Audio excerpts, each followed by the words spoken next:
In December of 2001, an accountant named Jorge Suarez locked his car outside a Buenos Aires bank. He had $90,000 in that account. American dollars, not pesos, dollars. 20 years of careful, documented savings, held in the safest institution he knew. 2 days later, the Argentine government froze every private bank account in the country. Jorge couldn't touch a cent, not for weeks. And when the accounts finally thawed, his dollars had been forcibly converted into pesos at an exchange rate the government chose, not the market. The peso then fell to 3-to-1 against the dollar, then 4, then 4.50. Jorge lost roughly 65% of his life savings in under 90 days. Not because he was reckless, not because he speculated on anything, because he trusted the system.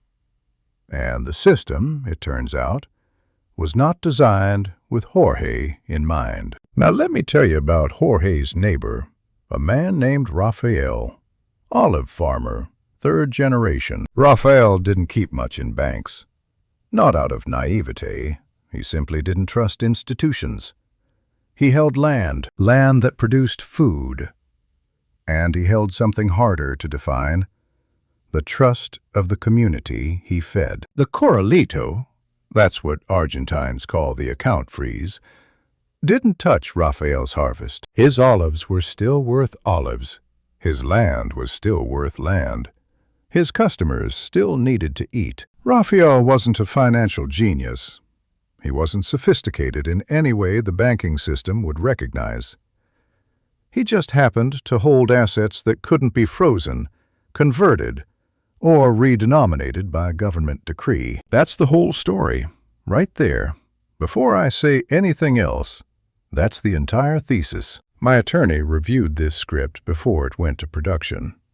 He circled 2 paragraphs, left a note that said, and I quote, "Alistair, this sounds like advice."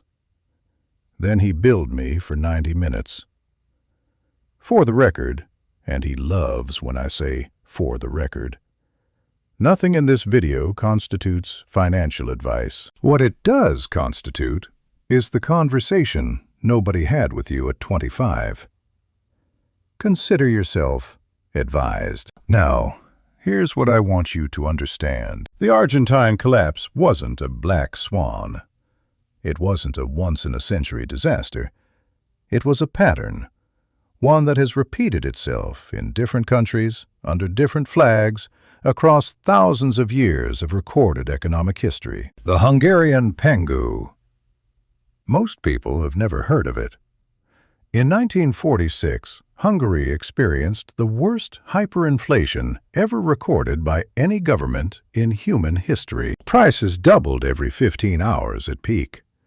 A worker needed a wheelbarrow of notes just to buy a single loaf of bread.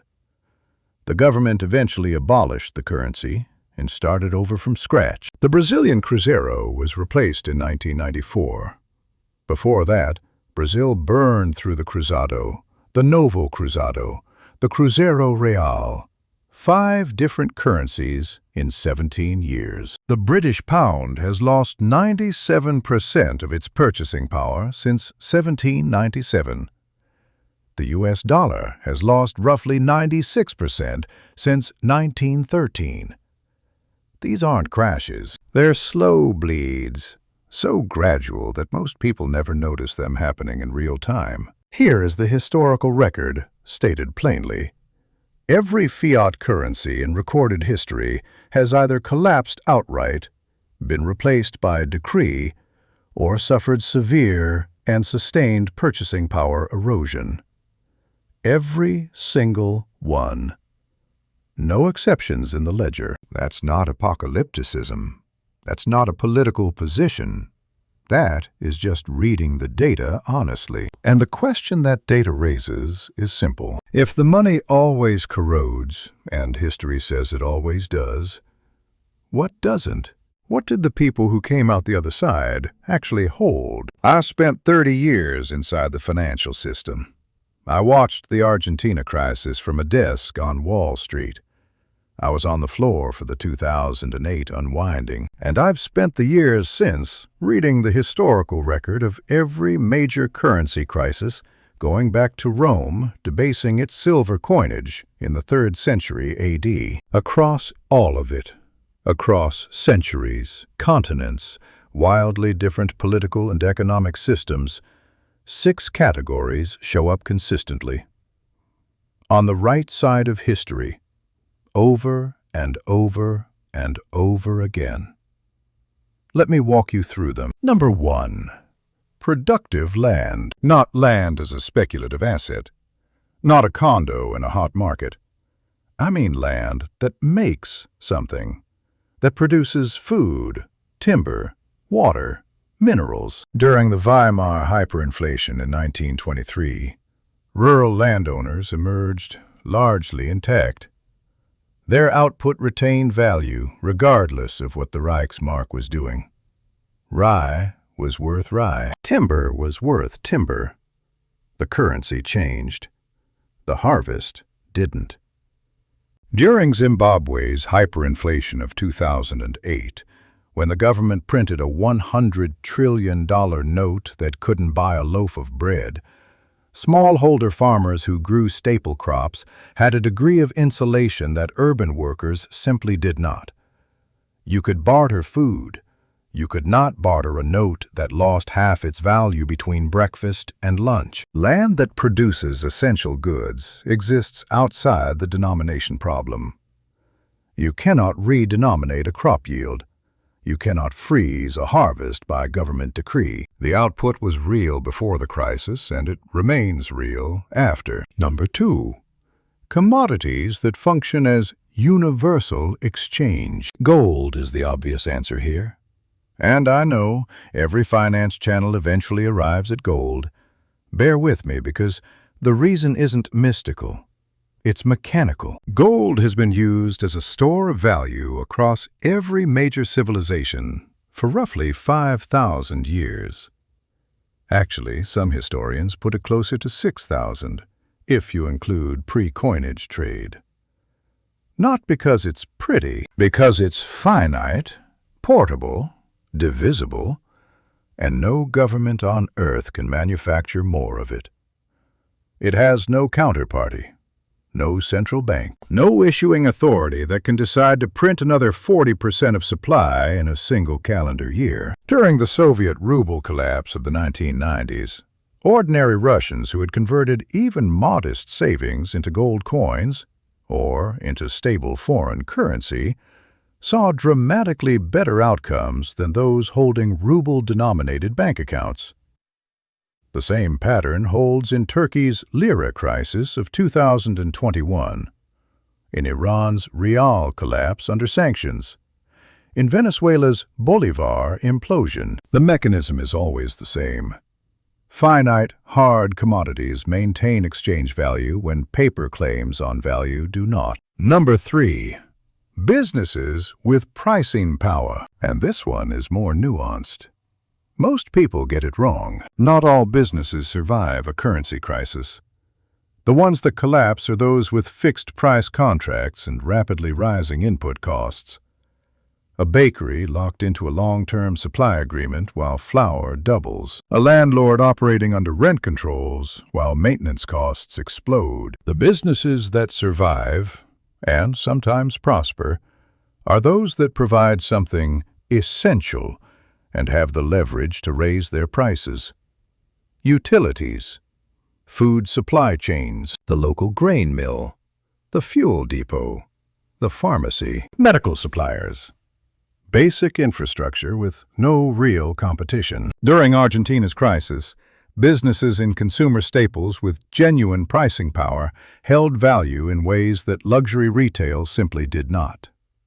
The test isn't whether a business is currently profitable. The test is, can it pass rising costs to customers who have no meaningful alternative? That pricing power, the ability to keep pace with inflation by adjusting what you charge, is the line between a business that's an inflation hedge and one that's inflation's victim. Number 4.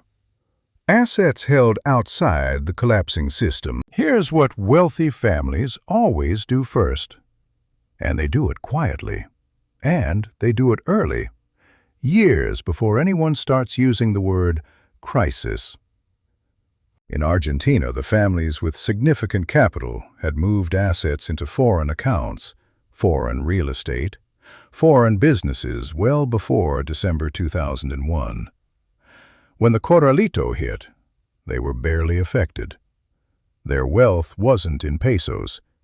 It wasn't even in Argentine banks. This pattern is documented in every major hyperinflationary event in recorded history. Capital flight, the movement of assets out of a weakening system and into harder, more stable ones, always precedes the visible collapse by years, sometimes by decades. Look, I'm not suggesting everyone can offshore their assets. That's not the mechanism I'm pointing at. The mechanism is the principle. An asset denominated outside a collapsing system carries a fundamentally different risk profile than one inside it. The geography of where your assets are held is itself a form of protection. That's the insight the wealthy act on, and that most people don't learn until the account is already frozen. Number 5.